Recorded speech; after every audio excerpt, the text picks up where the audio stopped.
Bien, vamos a entrar a los gases reales. Para poder entender a los gases reales, lógicamente hay que entender muy bien a los gases ideales. Decíamos nosotros que un gas ideal no se toman en cuenta las interacciones moleculares. Es decir, la distancia entre una molécula y otra molécula está tan grande, es tan grande esa distancia, que no se da la interacción molecular ni de atracción ni de repulsión.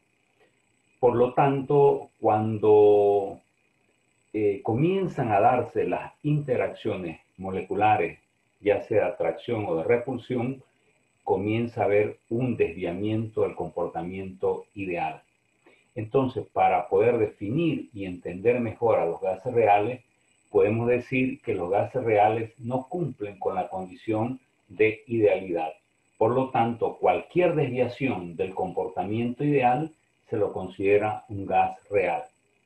Cuando habíamos estudiado la ley de Boyle-Mariotte, vimos que el producto P por B es una constante. Entonces, esta línea, que es paralela al eje de las X, que en este caso está representado por el parámetro P, representa un gas ideal. ¿Por qué? Porque el producto P por B para los gases ideales es una constante. Entonces vemos, por ejemplo, en el caso del hidrógeno, que tiene una desviación respecto a este comportamiento ideal. El nitrógeno tiene otro tipo de desviación respecto a este comportamiento ideal, y el dióxido de carbono tiene otro tipo de desviación con respecto al comportamiento ideal. Entonces, todo gas que se desvía del comportamiento ideal se lo considera un gas real. Nosotros ya hemos visto que el producto P por B, un gas ideal, es una constante, pero analicemos qué es el producto P por B. El producto P por B, P es presión, fuerza por unidad de área, volumen es área por desplazamiento. Simplificamos área con área y nos queda fuerza por desplazamiento, que es igual a trabajo. Es decir, trabajo es energía. Entonces, ¿qué significa?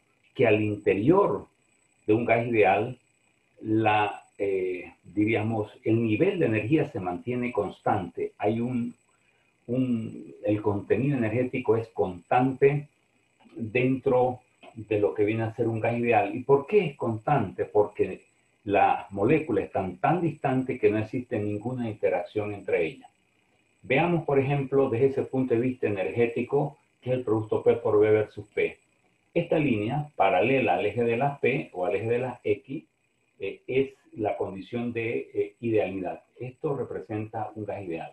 Entonces, cuando de repente tomamos en cuenta a las interacciones moleculares, por ejemplo, aquí hay una desviación por la atracción y hay otra desviación por la repulsión, entonces esto muestra que en un gas real no puede haber un contenido energético constante, sino que su contenido energético está variando continuamente por esas interacciones de atracción y de repulsión.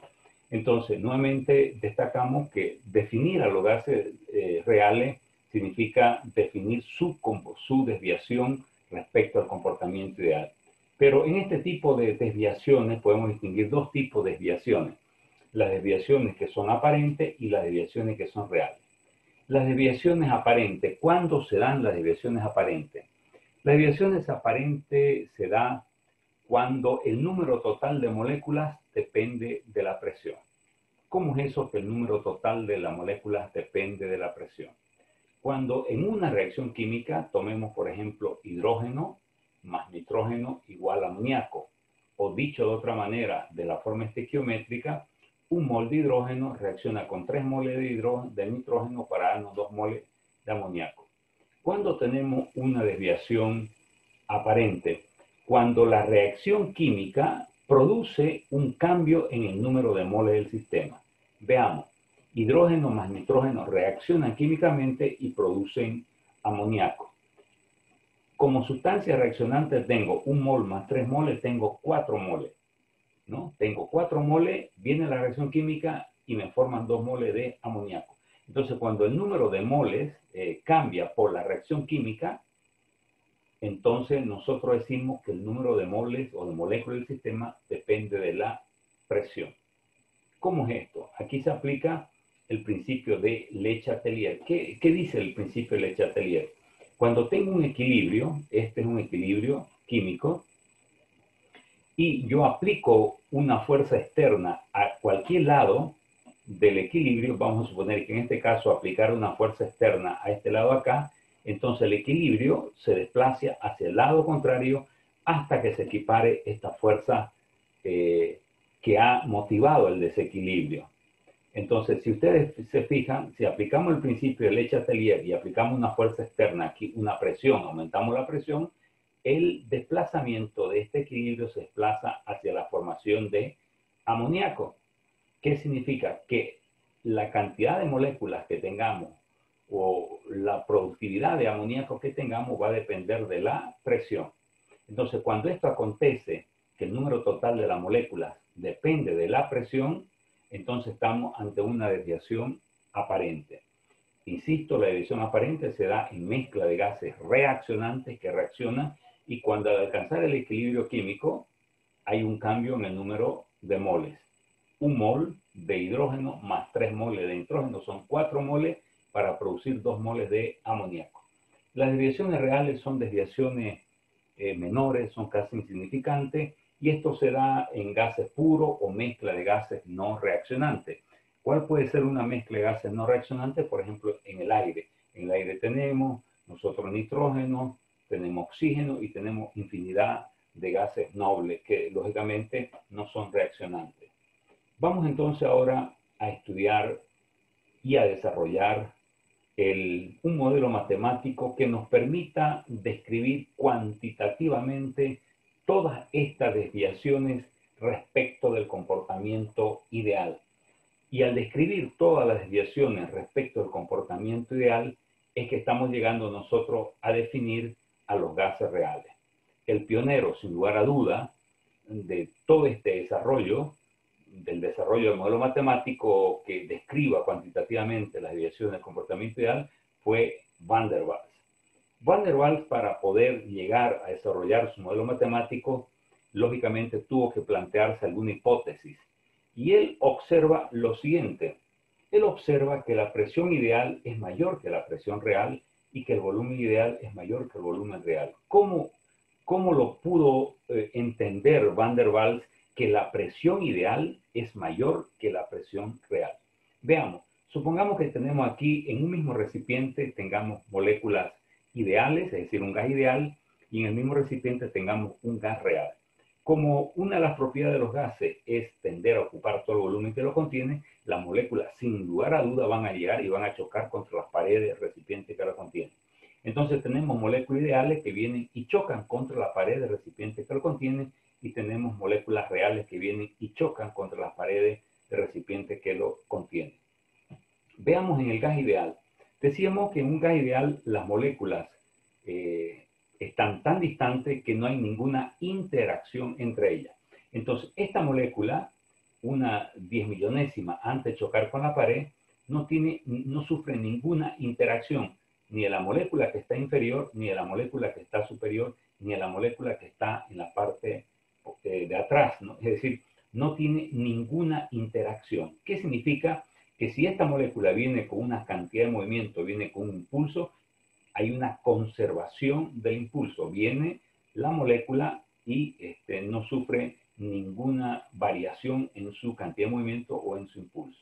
Pero veamos qué pasa con las moléculas reales. Decíamos que en las moléculas reales hay una interacción. Si yo tengo dos masas en el espacio, lógico, aplico la ley de gravitación universal, dos masas en el espacio se atraen. La fuerza de atracción es directamente proporcional al producto de sus masas e inversamente proporcional al cuadrado de su distancia. Entonces, por ejemplo, veamos esta molécula. Vamos aquí a hacer un círculo y nos vamos a un sistema cartesiano, ¿no? Un sistema de fuerza. Entonces, veamos a esta molécula. Esta molécula experimenta una atracción, o sea, una fuerza por esta molécula acá, ¿de acuerdo? Que esa molécula le hace experimentar esta fuerza de acá.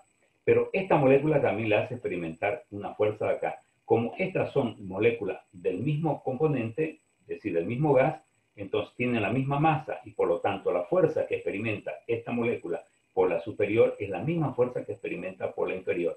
Entonces, si hacemos una sumatoria de fuerza en el plano de la Y, al ser estas iguales, pero de sentido contrario, la superior es positiva y la acá abajo es negativa, la sumatoria de fuerza va a ser 0.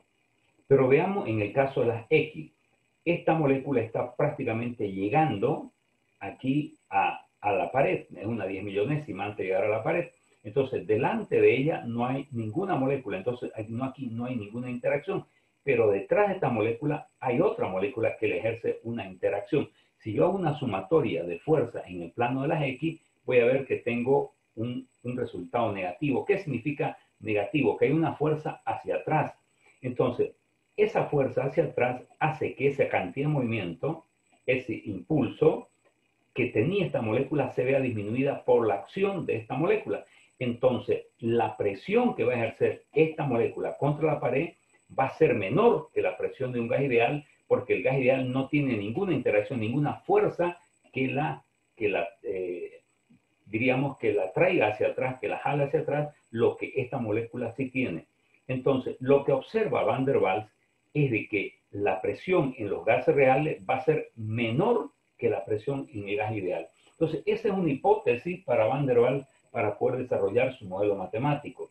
Y si nosotros esto lo vemos desde el punto de vista de volumen, es decir, cuando esta molécula,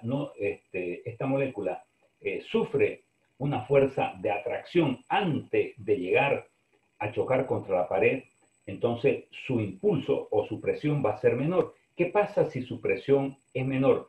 Va a ejercer una fuerza por unidad de área menor que la fuerza que ejerce un gas ideal. Por lo tanto, si las moléculas, si las paredes las hacemos móviles, que se puedan mover, esta molécula va a presionar, va a ejercer una presión mayor sobre la pared que esta molécula acá. Por lo tanto, la pared aquí va a ceder más y aquí la pared va a ceder menos. Por lo tanto, el volumen del gas ideal va a ser mayor que el volumen de un gas real.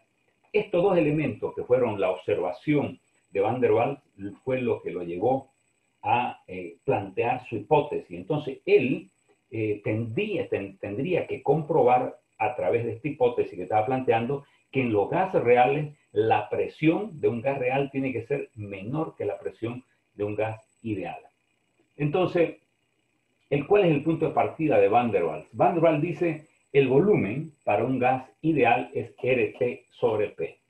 ¿Y qué es lo que él corrige en este modelo ideal? Él dice, por ejemplo, si yo tuviera una temperatura de 0 grados absolutos, el volumen se hace 0. Y él dice, no, el volumen no puede hacerse 0. Entonces, él hace una primera innovación o una primera desviación de respecto al comportamiento ideal. Y él introduce la constante B. Entonces, para una temperatura 0 absoluto, esto se elimina y el volumen se hace igual a B.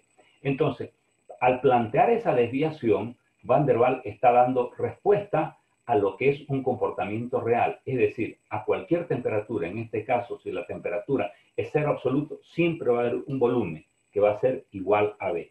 Es la primera constante que introduce Van der Waals. Luego Van der Waals introduce lo que se llama el factor de compresibilidad Z y dice que Z es el cociente entre el volumen real y el volumen ideal.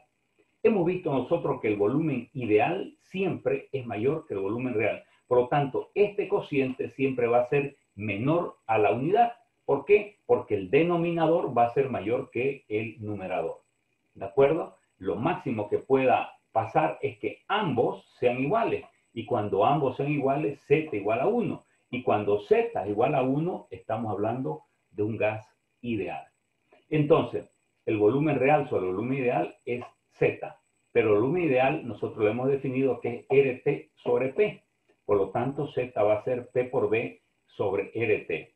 Y Z es diferente de 1 cuando estamos ante un gas ideal. ¿Por qué? Porque Z es una función de la temperatura y de la presión. No es una constante. Ya es una función de dos variables, de la temperatura y de la presión. Veamos, a esta ecuación que hemos encontrado acá, que hemos denominado A, vamos a multiplicarla por P y la vamos a dividir entre RT. Entonces el volumen lo multiplicamos por P, nos queda P por B. Y aquí dividimos entre RT. Esto lo multiplicamos por P sobre RT, nos queda 1, y esto lo multiplicamos por P sobre RT y nos queda de esta forma. Pero P por B sobre RT igual a Z. Fíjense, Z. Entonces Z sería 1 más B sobre RT por P. Y esto es la ecuación de la línea recta, donde 1 es el corte con las ordenadas, ¿no? Y B sobre RT viene a ser su pendiente. La pendiente en este caso siempre va a ser positiva, siempre va a ser positiva. Entonces, según Van der Waals, hasta este momento Z sería siempre 1 más algo, más un infinitesimal que siempre va a ser mayor a 1. Entonces, con esto, lo único que ha hecho Van der Waals es dar respuesta únicamente al comportamiento del hidrógeno. Porque fíjense que el comportamiento del hidrógeno siempre va a tener un comportamiento mayor a la unidad. En cambio, el nitrógeno en un momento tiene un comportamiento menor a la unidad y después tiene un comportamiento mayor a la unidad. Entonces, a Van der Waals le falta todavía tomar en cuenta otro aspecto que no lo ha tomado, y es el tema de las fuerzas de interacción molecular. Supongamos que tengamos un sistema físico, ¿de acuerdo? Aquí tenemos una molécula y otra molécula. Las moléculas tienen masa. Esa masa la vamos a denominar como concentración, concentración 1 y concentración 2. Dos cuerpos en el espacio se atraen, ¿no? La fuerza de atracción es directamente proporcional al producto de sus masas, pero en este caso estamos hablando de concentración, por lo tanto la fuerza es directamente proporcional al producto de sus concentraciones, concentración 1 por concentración 2. Pero como concentración 1 es igual a concentración 2 es igual simplemente a concentración, la fuerza es directamente proporcional a la concentración al cuadrado. Pero nosotros hemos definido que la concentración es número de moles sobre volumen. Por lo tanto, la fuerza es directamente proporcional al número de moles al cuadrado sobre el volumen al cuadrado. Como siempre, cuando se quiere desarrollar un modelo matemático, siempre se lo realiza para un volumen de un solo mol. Entonces, si aplicamos n igual a 1, si aplicamos n igual a 1, entonces 1 al cuadrado va a ser 1 sobre b cuadrado. Entonces tendríamos acá la fuerza va a ser directamente proporcional a 1 sobre el volumen al cuadrado. Entonces, esa fuerza es la fuerza de interacción molecular, es esta fuerza de acá que disminuye el impulso, disminuye la presión con que esta fuerza ejerce sobre la pared de recipiente. Entonces, esa fuerza, para que yo pueda llevarla a una forma de ecuación, ¿ya? A una ecuación, a una igualdad, la proporcionalidad, para que se convierta en una igualdad, tengo que introducir una constante. Entonces, para que la fuerza se vuelva una igualdad, introduce Van der Waals la constante A. Entonces dice, esa fuerza de interacción, que es la que está haciendo disminuir la presión o impulso de esta molécula, va a ser A sobre volumen al cuadrado. Entonces, de esta ecuación que él había desarrollado, despeja P, y P va a ser RT volumen menos B. Esto viene a ser la presión. Si yo aquí le pongo, la tapo la B labial, voy a tener RT sobre B, que es la presión ideal. Y la hipótesis de Van der Waals es que la presión real tiene que ser menor. ¿Cómo puedo hacer que esto me muestre que la presión real sea menor? Con el signo negativo. Entonces digo, la presión es RT volumen menos B menos esta fuerza de interacción. Por lo tanto, esta presión va a ser menor que la presión ideal. Esta misma ecuación, si nosotros la escribimos de otra forma, en forma de que podamos ver las desviaciones respecto al comportamiento ideal, sería P más A sobre volumen al cuadrado por volumen menos B igual a RT. Fíjense que si yo elimino A sobre B cuadrado y B, va a quedar P por B igual a RT, que es la ecuación de los gases ideales. Entonces, veo que aquí hay una desviación y aquí hay otra desviación. Esta es la famosa ecuación de Van der Waals que me permite describir cuantitativamente todas las desviaciones respecto al comportamiento ideal. Y esta ecuación ya es cuando tomamos en cuenta el número de moles. Habíamos visto que el número de moles siempre en nuestros modelos matemáticos lo desarrollamos para el volumen de un solo mol. ¿Cómo obtengo el volumen de un solo mol? Simplemente divido entre n. Como tengo volumen al cuadrado, tengo n al cuadrado, aquí nb, nRT. Este sería el modelo matemático de Van der Waals para n moles, para los gases reales.